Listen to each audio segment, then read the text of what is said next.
Having reached the hour of 6:30 on Monday, July 18th, 2022.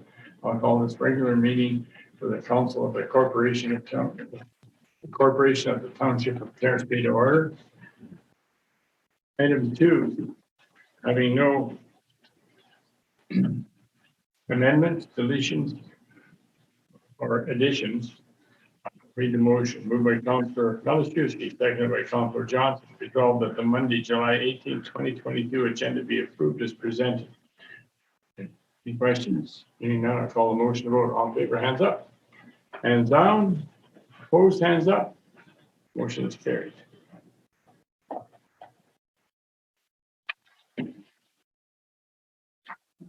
Item 3, disclosure of interest. One disclosure, Councillor Malashewski is on item 6A. He will not participate on item 6A.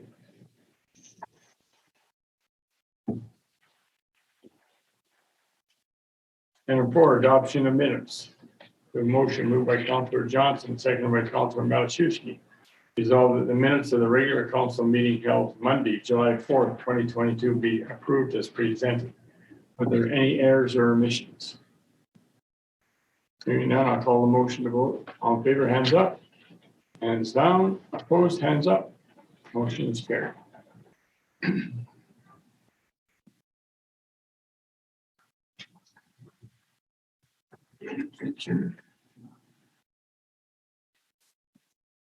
Item 5IA, Mr. Clerk.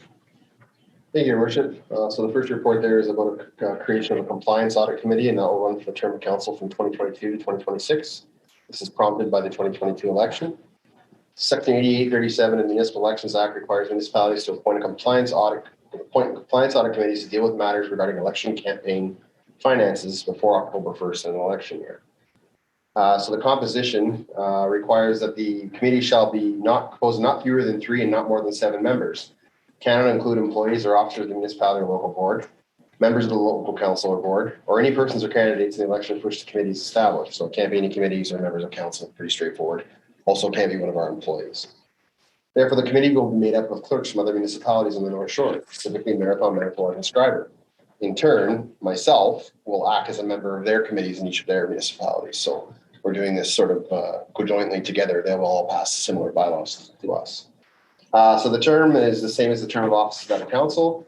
The chair will be elected once the committee has to meet for its first hearing.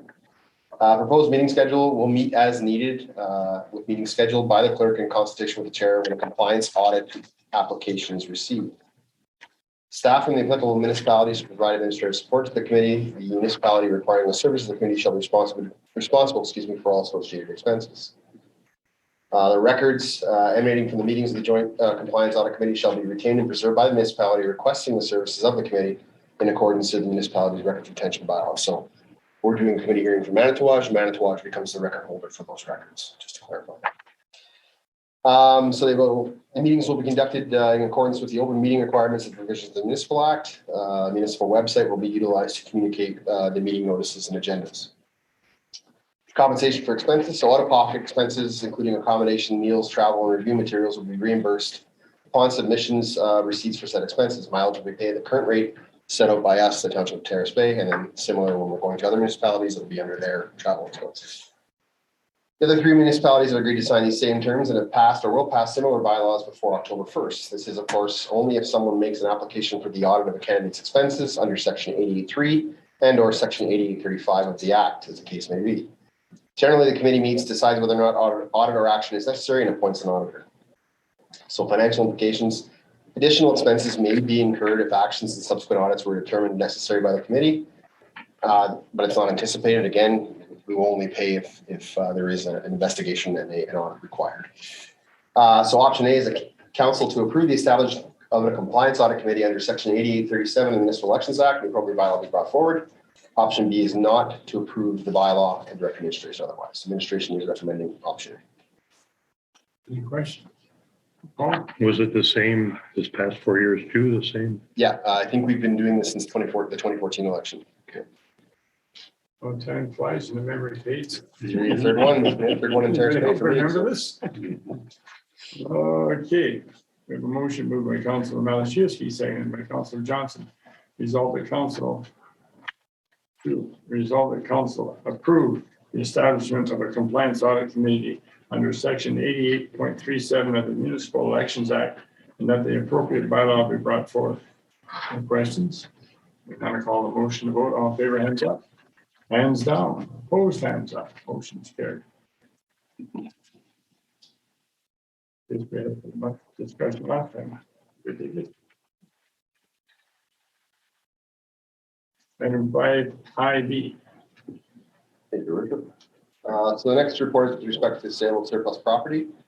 Vacant lot 239, or otherwise municipally known and addressed as 24 Terrace Heights, has been in the ownership of the township since the original development of the Terrace Heights subdivision. Following previous surplus property sales, it was decided to list surplus properties with a local realtor. The township has previously listed on several occasions, has listed this particular property on several occasions with no success. 239 was authorized to be listed most recently with Wendy Christie of Remax Generations at the May 16th meeting 2022. Along with the other, of course, with the group of the other township owned lots via bylaw 1022. Their asking price was set at $15,000. Section 3 of bylaw 33/2007, being a bylaw that established procedures for the sale of real property, states the clerk shall be responsible for retaining one or more appraisal prior to consideration by council of the bylaw to sell, except in such cases where an appraisal is not required by the act and not in the opinion of the clerk advisable in circumstances. When we listed these properties, we already discussed this, but I will repeat it. A number of factors led to the opinion that obtaining the appraisal was not advisable in the situation, and that the asking price is appropriate. These include historical value and success with sales of vacant township owned lots, previous experience and cost of obtaining and timing actually of obtaining an appraisal in a timely manner, advice from our realtor, and the current real estate market in Terrace Bay and Scriber area. Current discussion. An offer was made through on the lot through our realtor on July 4th. The offers that council with the previously approved asking price of $15,000. The stipulation to build a residential home within 3 years on the lot is also a condition. Administration is recommending that the sale proceed. Financial implications: the $15,000 revenue was not included in the 2022 budget, as the decision to list the properties was made after the budget passed. So the option A is that council accept the offer of $15,000 from Ms. Akinbola for the surplus property, roll number 5854-000-0236-9000-000, or Plan M329, Lot 239, otherwise or municipally addressed as 24 Terrace Heights. And the appropriate bylaw authorizing the sale agreement be brought forward. Option B is to reject the offer and direct administration otherwise. Administration is recommending option A. Well, Is that at the end of Terrace Heights on the north side? Yeah, so just Next it's to Ryan McGear's place. Yeah. Okay. the third lot from his place. Yeah, roughly. okay. Any other questions? Right? I think this is a good offer. I don't have any issues with the offer. My concern centers around going forward. We've been down this road once before, the previous purchase, and then had to refund the purchase once the potential buyer found that the cost of building was more than they were willing to pay. Do we know if the current offer, if the purchaser has done that homework already to determine what they were willing to pay for their property? Do we know what they're building?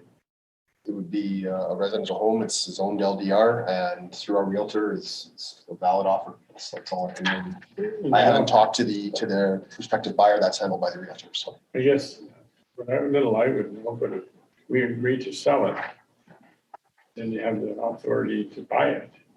And until they buy it, it's still ours. So until they put the money down, sorry. That's what happened the last time. They never put the money down, right? correct. We were out the legal costs. Yeah. Again, at the time, I stated we're bringing forward a new sale of real property bylaw as well. So we are working on that to take care of some of that in terms of a deposit. Okay. That will be So- administration's recommendation at the following meeting. So in this case though, because we're going through a realtor, they've done all this work. If the person backs out of it, are we under any, and Not my the knowledge. realtor stuck with the work that they've done, crab recipe. That answer your question? Yeah, I was more concerned about what the impact on the municipality would be when a person puts down an offer. We've done some work to get that offer. We're going to be out some monies if the transaction doesn't go through. So the one difference here too is we've listed with a realtor this time, whereas last time it was unsolicited, the offer was unsolicited. Okay. So we had to do the work on the front end. So that should put some, set your mind at ease a little bit that the realtor's actually doing the work for us. So. Okay. Thank you. Any other questions? Okay, now I'll read the motion. Moved by Councilor Johnson, seconded by Councilor Matuszewski. Resolved that council will accept the offer of $15,000 from Mrs. O. Ekenbola for the surplus property roll number 5854-0236-9000 plan M329 lot 239 brackets 24 Terrace Heights on brackets, and that the appropriate bylaw on the bylaw authorizing the same agreement we brought forward. Questions? I call the motion to vote. All in favor, hands up. Hands down. Opposed, hands up. Motion is carried. So with the community safety well-being plan, before I get into my report, I actually have Melissa here from INC who's going to do a short presentation for council. Hi, Melissa. Hello. Good evening, everyone. I'm very pleased to be here this evening. Am I okay to just start the presentation or? Yeah, you can start sharing your screen anytime. Okay, so I'm going to share a brief presentation that provides an overview of some of the highlights from your community safety and well-being plan.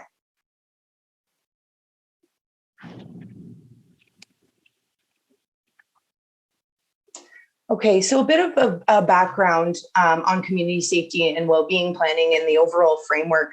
Community safety and well-being planning is an approach that supports communities in taking a lead role in both identifying and developing local solutions for safety and well-being priorities that are impacting individuals within their communities.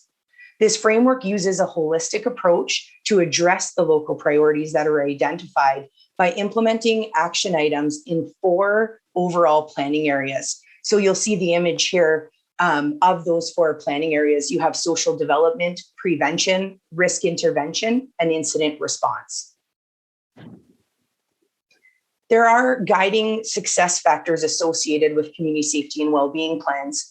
And these success factors are intended to guide the work for community safety and well-being planning, not only just for this plan now, but for the future, to take community safety and well-being planning long-term and continuing to identify priorities with the community and developing local solutions. So some of those success factors, community collaboration is a very, very important one. And what this speaks to is working alongside the many agencies and organizations within the community that provide key services to individuals in your area.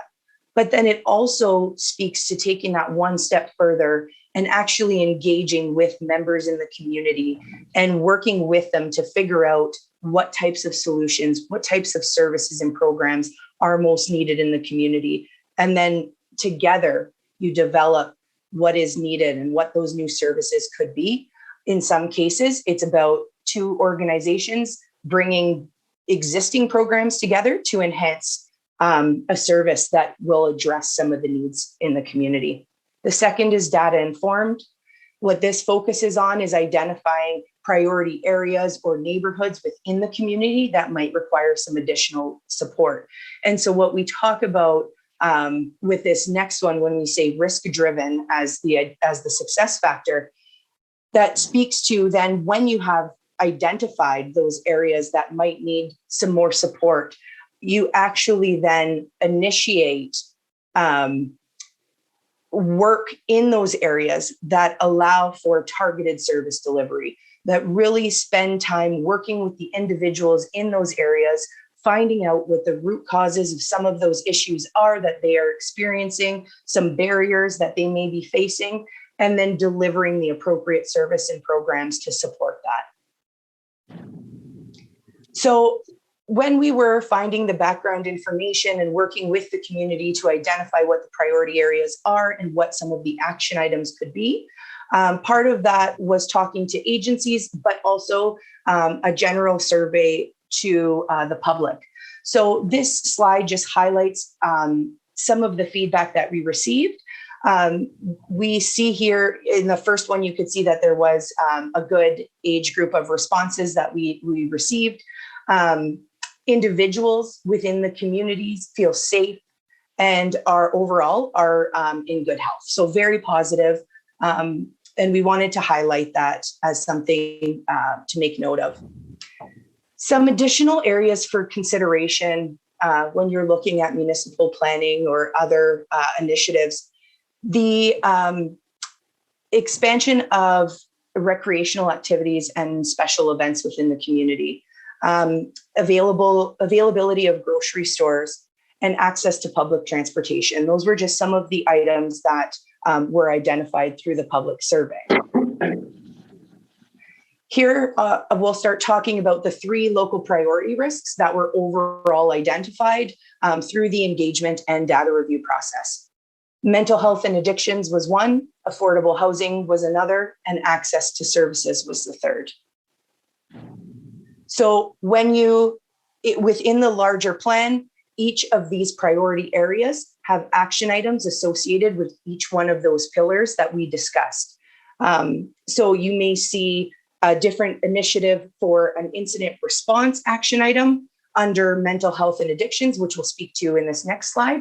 And then you may see at the same time a social development initiative that's also under that same mental health and addictions. And the purpose of having initiatives under each one of those pillars is to ensure that the work that is being done is assisting people in times of crisis, but also reducing those times of crisis over a period of time. So as you add in the risk intervention and the prevention and social development initiatives, those circumstances of crisis will decrease.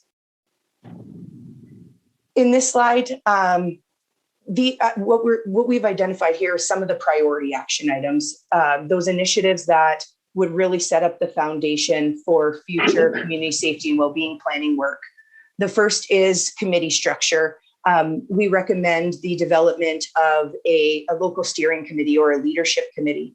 In some cases, many communities already have a local community group that is made up of member agencies, members from various agencies. In that case, you don't necessarily need to develop a new committee, but rather you can engage the existing committees that may be doing some of this work to represent that local committee. The second is community mobilization.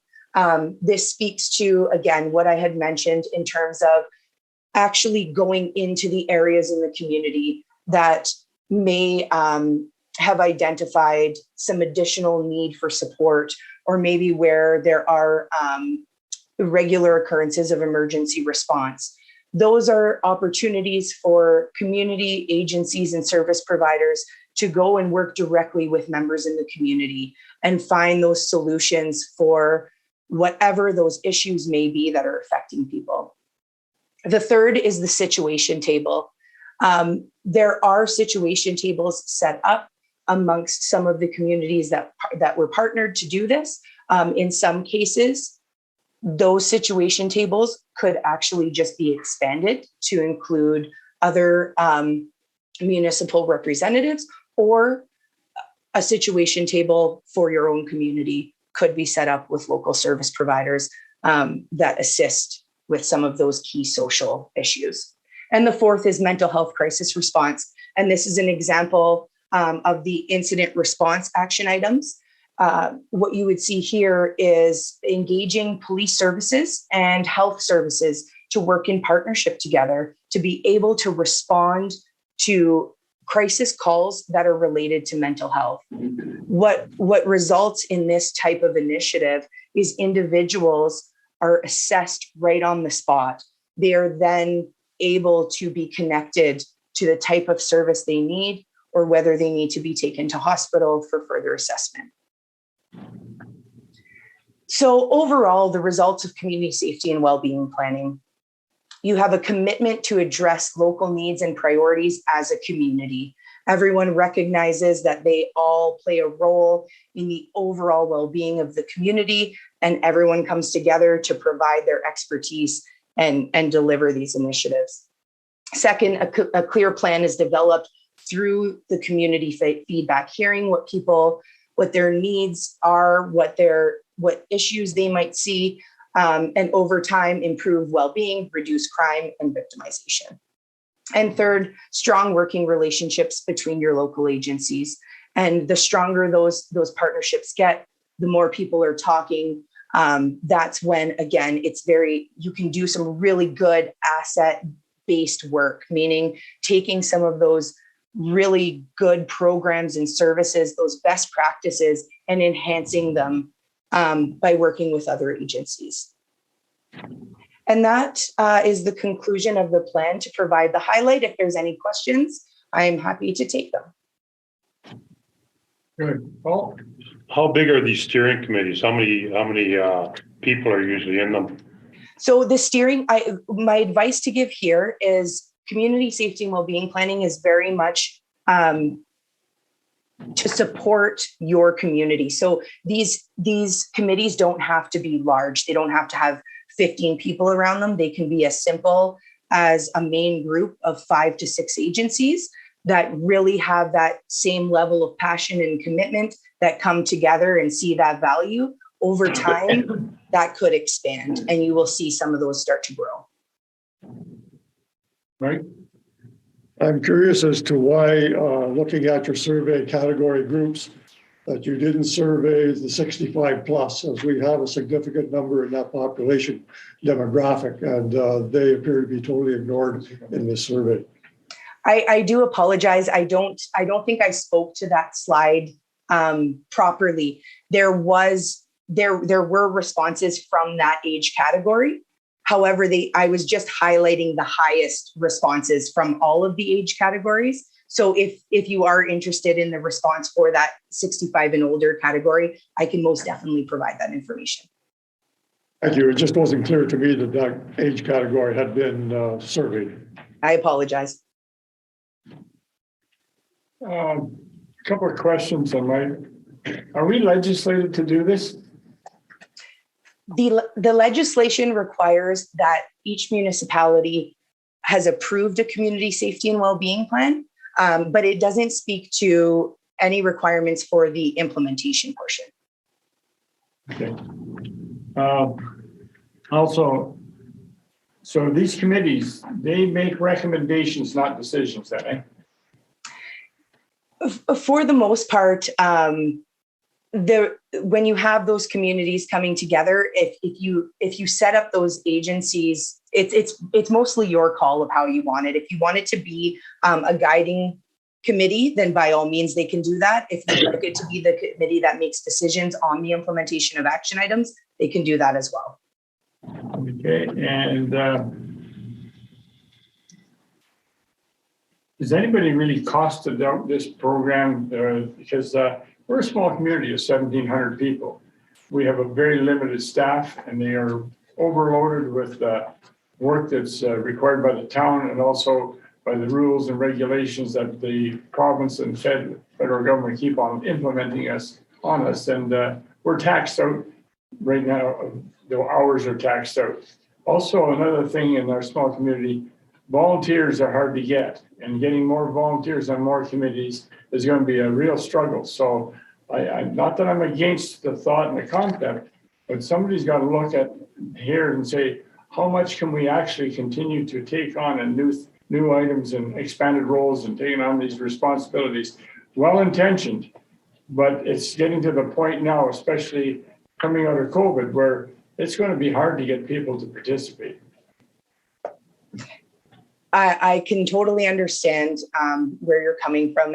And my best advice, especially, as you said, coming out of COVID, understanding the work that is already present in the community. My best advice in this case, when I mentioned asset-based, would be to start, at that point. Take a look at what already exists in the community. There doesn't necessarily have to be new initiatives and new groups formed that cost additional money, you can start conversations based on just the service providers that already meet and discuss on a regular, and just that stuff can just happen organically. So it doesn't have to be rushed. It can take its time. And what happens through community mobilization, when you start working in the communities, individuals will eventually start to take this leadership role in the safety and well-being of their neighborhoods and areas. And so long term, it doesn't all fall on the municipality and the agency. Rather, it's a collective community response. Thank you. I appreciate your explanation and understanding. Thank you. Any other questions? Mike? I'm looking at your local priorities here, and I'm assuming this is based on the survey that you've done for our area. Mental health and addictions, 1, affordable housing, 2, and access to services, 3.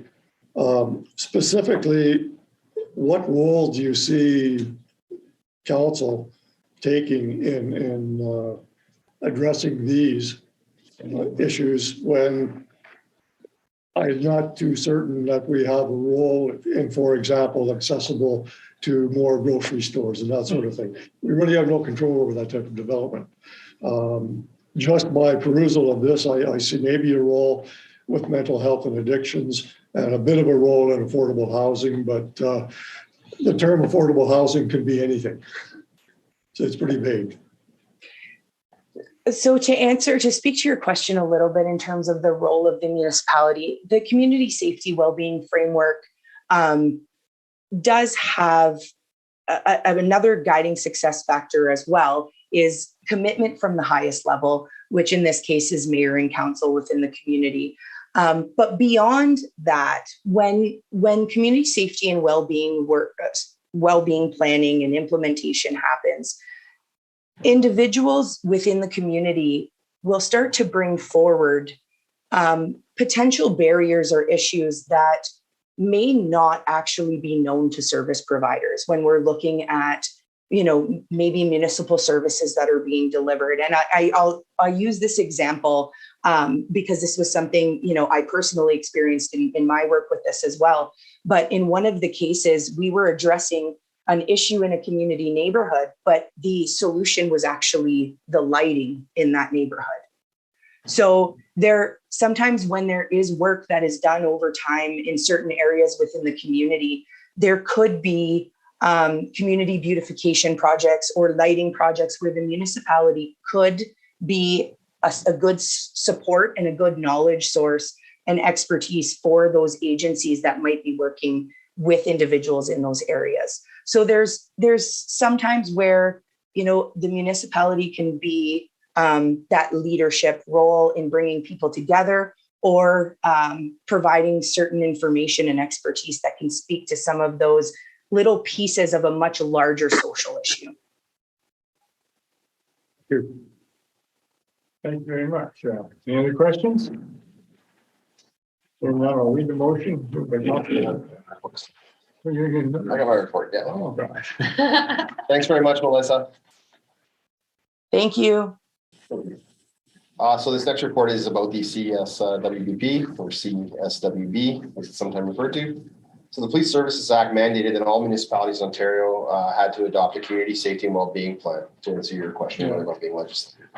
In response to these legislative requirements, municipalities are mandated to consult with various sectors and stakeholders, including health, mental health, education, community social services, children and youth services, as they undertook the planning process to develop the plan. Municipalities also have the flexibility to develop joint plans with other municipalities and or First Nations communities to meet the unique needs of the area. The approach for Terrace Bay was to participate with the town of Prescriber, the town of Marathon, and the town of Manitowoc. It was agreed that the cost would be split amongst the 4 partner municipalities, and an RFP was issued in 2021 for a firm to prepare the plan for each community. So Investigative Solutions, which you just heard from Melissa, was the successful component. Municipalities have been working on with them to develop, to conduct the stakeholder work first, and then develop the draft working plan ever since. Attached is the draft plan for Terrace Bay. Each of the participant communities looks similar except for the community profile. As part of the engagement process, ISN conducted an online survey in early 2022. While participation in Terrace Bay and Scarborough was not optimal with the required engagement completed, it is now time to adopt the plan and move forward through implementation. So collectively, through engagement and data review, 3 local priority risks were identified, and Melissa's already gone over these: mental health and addictions, affordable housing, and access to services. To address these local priority risks, several actions were identified as priority. So committee structure, develop local steering committee and planning committee to guide the implementation and oversee the long-term development of community safety and planning, community mobilization, so identify opportunities for community mobilization in places that have a high need for additional support. You have to remember too, this framework was created for the entire province. So there may be pockets of much larger cities that actually have more identifiable problems than say our community does. The situation table, for instance, Marathon actually had a situation table in place already before this was ever implemented. I don't know much more beyond the history of that, but that's where we came into contact with it, was through the partnership of this exercise. So similar to what we've been doing during COVID with the hospital on the community touch base meetings we were having. It would look something like that, but probably not meeting as often, where you had a number of partner agencies along with healthcare and the municipalities at the table, just sharing information of what's going on in the community. Mental health crisis response: to collect and analyze data related to volume of emergency calls for mental health related calls for service, engage police services and hospital staff or other emergency team services, plan for development of mental health crisis teams. So obviously one of the major partners here is going to be the OPP. And I could see healthcare and DSAB also having representation at our table. So the shared approach to the development of the plan is also proposed to continue with its implementation. Preliminary discussions with my counterpart in Scriber have yielded a desire, willingness to prepare or to propose a shared committee. So besides us being in close proximity with Scriber, many of the stakeholders and service providers encouraged to participate in the committee are identical for both communities. So DSAB would be the same, the hospital and healthcare would be the same or similar. So we would look to some sort of structure with a couple members of council and representatives from those various agencies. So again, financial implications: the costs were split amongst the 4 municipalities, and the appropriate portion for Terrace Bay of $10,000 was included in the 2022 budget. So option A is that council accept the community safety and well-being plan as presented, and then work with the township scriber on creating a joint committee structure. Option B is the council not accept the plan and direct administration otherwise. Recommendation is option A. Okay. Any questions? Bert? I'm just wondering if this plan, once we go through and we identify some of the problem areas, it should be part of our strategic plan going forward. Makes sense. Sorry, more of a statement than a question. It may stay much more generalized up above at the strategic plan level, but this would be drilling down. But certainly there are things now in our strat plan I can't bring to mind right now, but that would deal with some of the social housing, supportive housing we've been talking about, would definitely be within the realm of this committee. Should be certainly in consideration when you're making a strategic plan. Yeah. Cool. My question is, we're legislated to do this, right? So we pick out this services that hospital and DSAB and other government services that we want to participate in these meetings. Are they legislated to participate? Not necessarily, but as community, they're aware of this structure, and as community partners, I think the whole point of this was to sort of bring these groups together to see if improvements could be made outside of the normal of how things were. Status quo wasn't working in certain situations in certain communities, so this was a way of, the silos we often talk about. One agency isn't talking to another, or even specific branches of an agency are talking to each other within, and this was supposed to break some of those barriers down. Yeah. Just a sharing of information. Well, and I understand, and I'm not against it. I think it's a good concept, especially moving forward in a strategic plan to get the thing.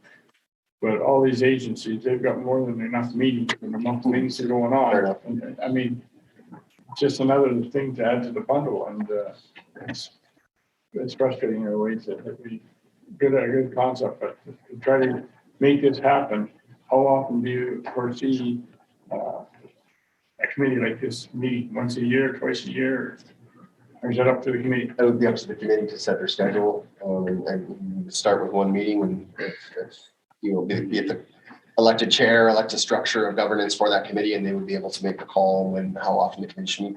Quarterly might make sense. Biannually, twice a year might make sense. It's hard to say. You had sat on a table at one time, a local table that I didn't keep going, but it was related to addiction, I think specifically, Yeah, so. some of them meet once, some of them meet twice, and also the legislative government moved on and they forget about it too. Anyhow, okay. Go ahead, Paul. Our three local priorities, number one, mental health and addictions. I think that'll be a big challenge, talking to the OPP. A lot of their calls are mental health related, and there just isn't any mental health counselors in the area, or if there were, they'd work so hard they'd leave town in a heartbeat. So that would be a big challenge. And I know, Jennifer, I don't know if you remember, but Sergeant Mossville said something about having a counselor available. Oh, yeah, down at the, And I'll have to talk to him on Thursday about that. But yeah, I see that as being a big roadblock, being from a small town. I agree with you, Paul, for at least 10 years. Yeah. That's been a big issue, especially in Southern Ontario where the policing was over half their calls. Calls, and they were looking at getting professional healthcare workers Right along. cars. Yeah. that's what they're trying for. And I don't think it's gone anywhere. So it's just the cost of doing business is everybody expects miracle solutions and there isn't any. And unfortunately, it's going the other direction. So, well, Mike? Yeah, I see this as the province trying to address an issue that is more a big city issue than a smaller community issue. I'm concerned from the standpoint, there may not be a lot of meetings, but it's just another diversion from what's going on in the day-to-day operation of the municipality. If we have to deal with it, if we're legislated that we have to go ahead with this, so be it. But I don't really see the value for the what has to go into getting this set up and running. Understand. Bert? If it's a funding issue, perhaps we should turn it back on the province and start saying, if you're legislating this, you want this to happen. We have people in our communities that deserve to have the same help that's available readily in larger centers, and they should be starting to fund those opportunities. That'd be up to the committee that meets and someone to see what they come out of it. Right now, I think we're going down the rabbit hole, and we're a little bit cynical of the extra effort and the cost of man hours and the money. How productively. Nobody argued with the three bullet points there. They're really accurate, and it should be part of the strat plan. The future strat plan is up to the future. But, I think we have no choice but to pass this. The concept is the details that are going to be really struggling to make it work. So can I read the motion now? Yeah. Is it okay? A motion moved by Councilor Johnson, seconded by Councilor Malachewski, resolved that council accept the community safety and well-being as presented and work with the township prescriber on creating a joint committee structure. Any further questions? We now call the motion vote. All in favor, hands up. Hands down. Opposed, hands up. Motion carried.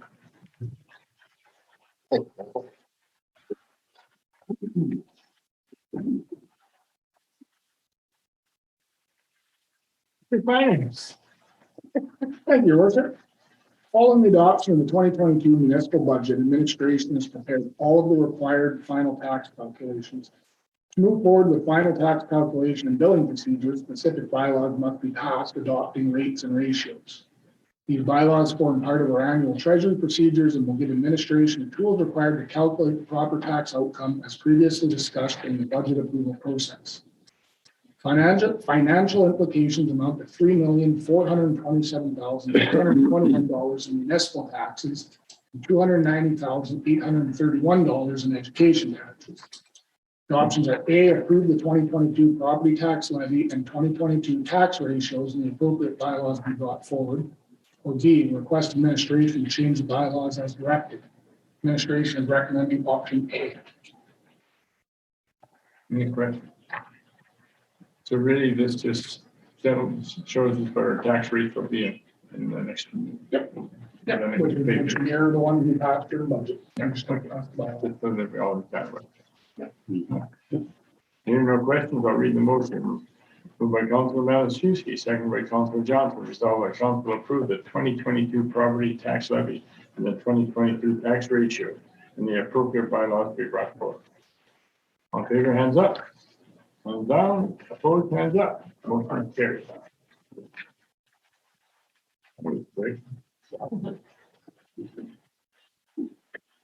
Item 3, fire department. Thank you, Worcester.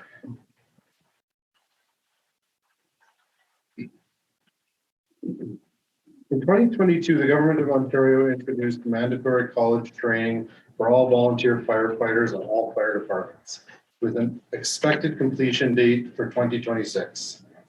Due to recent retirements, resignations on top of the lack of college-trained personnel, there is a need for our volunteers to be trained to government standards.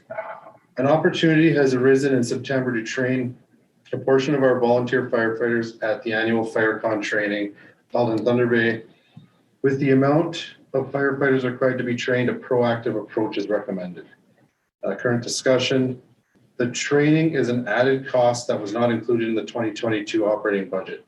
Therefore, administration would like to reallocate funds for the budgeted items to offset the cost of the training. These costs include the following: $3,000 for 2 radios, $1,800 for full system preventative maintenance, $1,000 for a new printer, $2,000 for personal rescue lighting, and $716 for COVID supplies. Although this equipment and supply items listed are important for the fire department, after careful review, it is the opinion of administration that the training is priority and the materials can be tabled until the 2023 budget. Financial implications: with the reallocation of funds, there should be a net zero impact to the 2022 operating budget. As discussed above, the material items will be brought forward to the 2023 budget process. Options: A, approve the reallocation of funds from the 2022 budget to cover the cost of travel and training for the volunteer firefighters in Thunder Bay.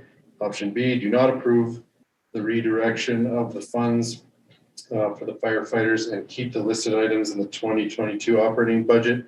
Administration recommends option A, to approve the training for our firefighters and table the items listed to the 2023 operating budget. Paul? So this is roughly about $8,000, I think.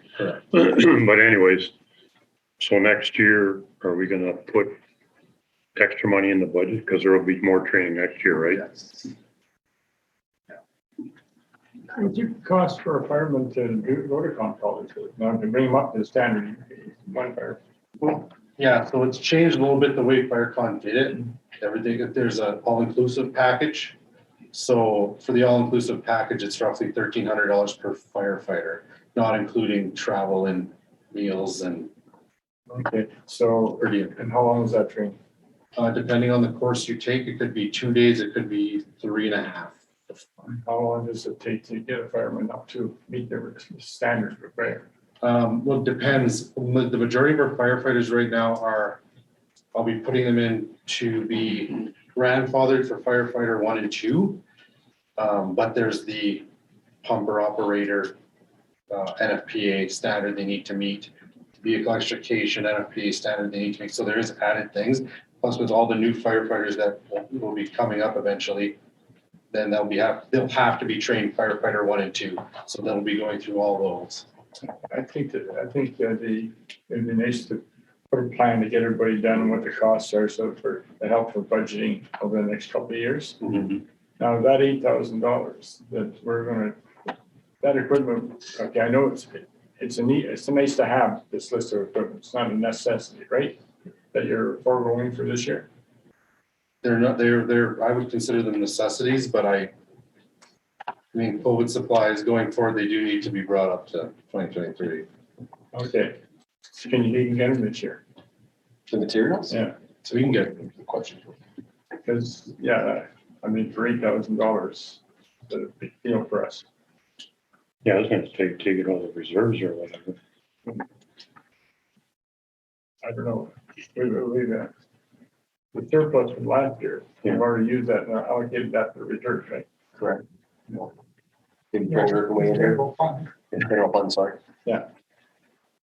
I know that there's a lot of work. I just thought I'd throw that early, like, but administration like to comment on this, about that thought. I guess for us, we don't really have an issue with it, but if we, I know you've already done the work. Yeah. Yeah, I'm sorry, but I just, I guess what, to clarify what council's saying is go ahead, purchase the items and, go over budget on training. yeah, Yes, I'm okay with that. I think I'd rather do that. that'd be very good. My question, Ryan, is, this $8,000 or $9,000 put to line, actually, how many people are going to train? 8. It'll train 8 of them. Yeah. No, train 7, sorry. There was Okay. 9. I cut myself and the deputy fire chief out of that. So it's 7. So, because the other thing on the cost of that is the cost of training plus then the cost of, travel expenses too. Yes. Yeah, so. But So that's already happening budgeted But anyway. that's happening anyhow, right? So, Yeah. Yeah. So we're talking about the $9,000 then. So we invest this $8,000 or $9,000 in training, and then we lose firefighters once they're going through the training because they don't want to keep on training. Well, that's a risk. Chance you take. Right. The risk you take no matter what you do right now, We need the firefighters. Well, I'm not arguing that, I'm just saying, Training that costs, I'm not gonna even discuss. Yeah. It's a no-brainer. No. I think the bottom line is if you just forego buying all this to train people, and then you're gonna come to us in the 2023 budget and add this along with what we know is gonna be more training. Right? I would rather eat this now. Yeah. And just say if it's gonna cost us $8,000. That's my feeling on it anyway. I mean, this is stuff you're gonna need no matter what. I just don't know why we would hold off buying it. John? Oh, just to comment on the training, it's a bit of a buyer's market when it comes to volunteer firefighters across the province. Now, the training requirements have gone up in the last few years when we were in a crisis. A couple of years ago, we were part of a lobby effort to try and get the Solicitor General or Auditor General, whatever, Attorney General's office to reverse their position on this. They brought it back, and this time there was no sort of other option. This was being implemented. There are grace periods and grandfather periods, but sooner or later, everyone will be to these standards. So in terms of Ryan's putting the training to a level of importance, I think he's definitely speaking correctly there. But so yeah, it's to answer Councilor Moore's, there is no guarantee, I guess, right? They're voluntary at times, like anybody else. It's tough, right, when we do train someone and they right off into the sunset for a free drill, so. Oh, Is there a pass or fail, Ryan, or just attendance? Pass or fail, no. And for the 4 firefighters that is pre-work, that should be starting anytime. And that needs to be completed before September. So there was lots involved, right? And it is a College of Ontario course, so. so we got support. So can we change that? Okay. We're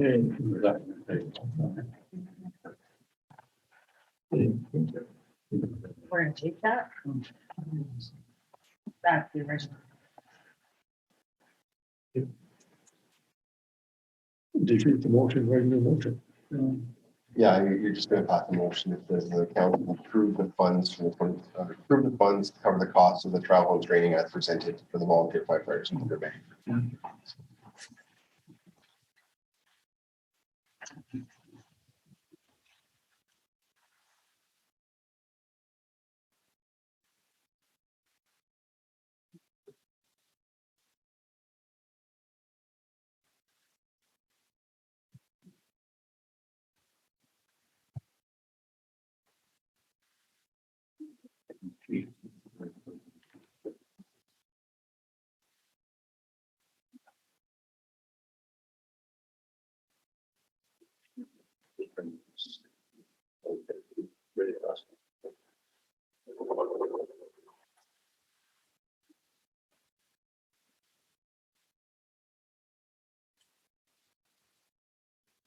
Okay.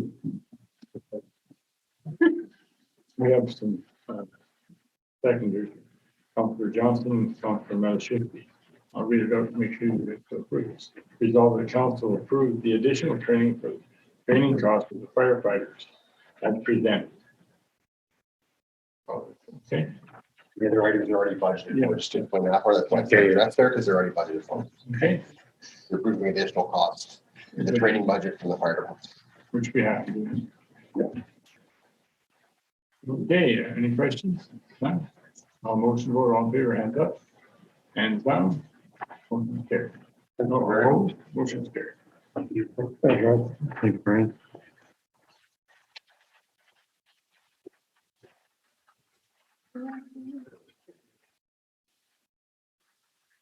Okay, the payroll register, moved by Councilor Moore, second by Councilor Johnson, resolved that council approve the payroll register for June 2022, pay period 12 and 13 in the amount of $92,299.99.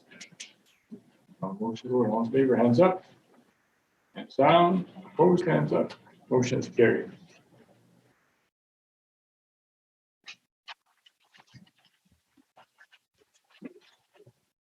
Down to bylaws. Bylaw 8A. Moved by Councilor Malashevsky, second by Councilor Moore. Resolved that council approve amending bylaw 29-2021, being a bylaw to govern the proceedings of the council of the corporation of the township of Terrace Bay.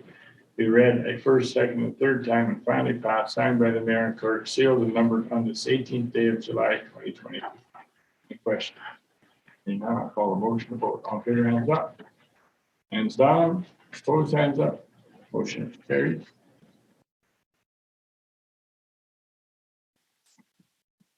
Item 8B, moved by Councilor Moore, seconded by Councilor Malashevsky.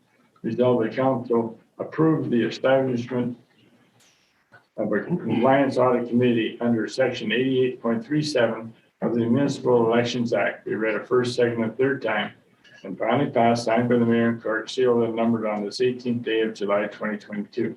Any questions on this motion? Hearing none, I'll call the motion vote. All in favor, hands up. Hands down, opposed, hands up. Motion is carried.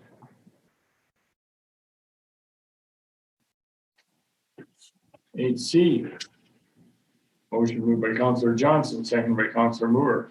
Resolved that council approve the sale of surplus vacant land, roll number 5854-000-0236-9000-000, legally described as Plan N329, Lot 239, and municipally addressed as 24 Heights via bylaw, and that it be read a first, second, and third time and finally passed, signed by the mayor and clerk, sealed and numbered on this 18th day of July 2022. Any questions? Hearing none, I'll call the motion vote. All in favor, hands up. Hands down. Opposed, hands up. Motion is carried.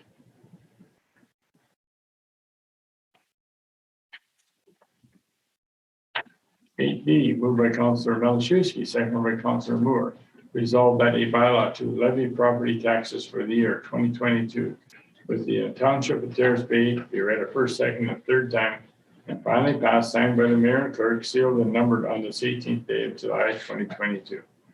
Any questions? Hearing none, I'll call the motion vote. All in favor, hands up. Hands down. Opposed, hands up. Motion is carried.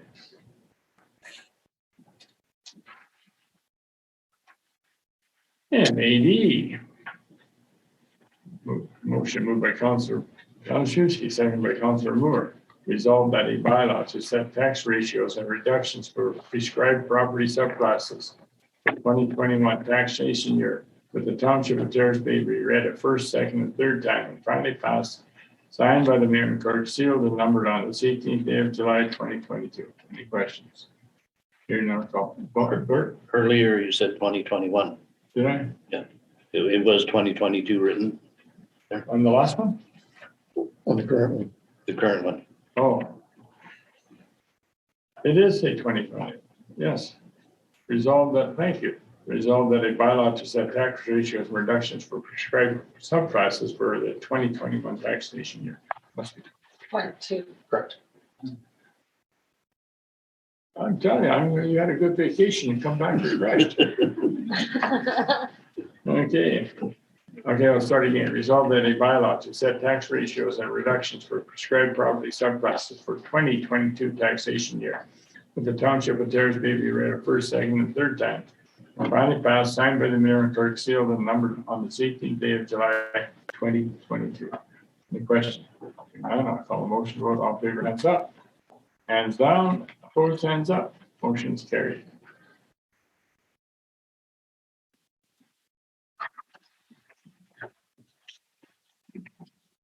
Okay. Question period. Any questions? I'll put it in the chat. Yeah. Don't see any questions so far. There's nobody in attendance in the audience from outside of staff or council, so going once, twice. Okay. Yeah, thank you. We now are going to move into camera. Moved by Councillor Moore, second by Councillor Johnson. Resolve that council proceed in camera in order to address matters pertaining to A, minutes from the previous in-camera sessions held on June 20th, 2022, and July 4th, 2022. B, one matter with respect to a proposed or pending acquisition of disposition by the municipality or local board, proposal offer to purchase highway property. And C, one matter under litigation or potential litigation, including matters before the administrative tribunals affecting the municipality or local board, rec disciplinary issue. Questions? We now call the motion vote. All in favor, hands up. Hands down. Opposed, hands up. We are now in closed. Thank you very much, John. You keep the people you want here. To those attending online, you can check back in when we adjourn, come out of close to adjourn using the same link. But for now, we're signing off. Have a good night.